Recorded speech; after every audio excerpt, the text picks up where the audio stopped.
This is DNA. Does that stand for don't know the answer? No. It stands for ribonucleic acid. It only consists of, and those smaller things are amino acids, which come in 3 letters, A, B, C, and E. Okay, that's not A, B, C, and E.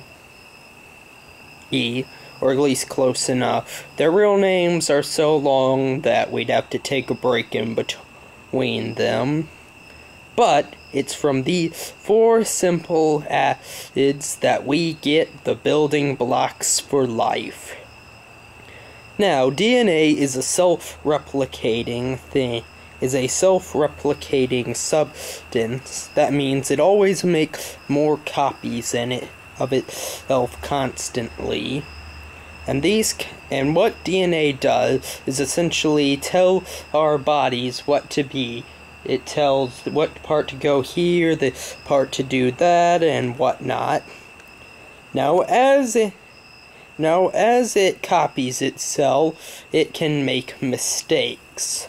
Think of it this way: as you're copying something,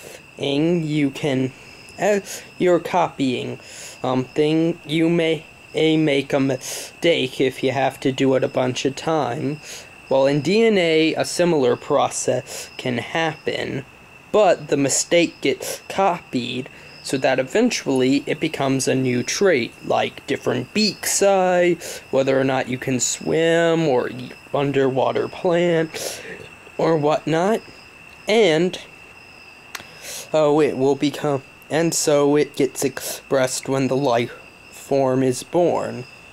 But if the trait is not very good, it does not appear in the next generation. However, if the trait proves beneficial in aiding in reproduction, the trait shall appear in the next generation more predominantly.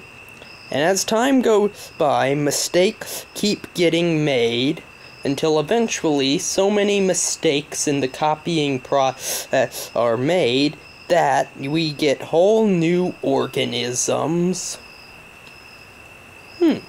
Who says mistakes can't be good?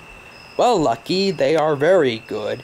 In fact, some of the greatest discoveries in science, including DNA, were made entirely by mistake. But that's another episode.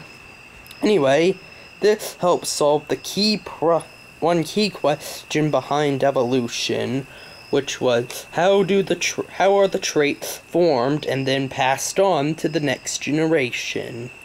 And it was through DNA that we learned how this is done. Next, we shall see evolution in action with some key examples of the evolutionary process.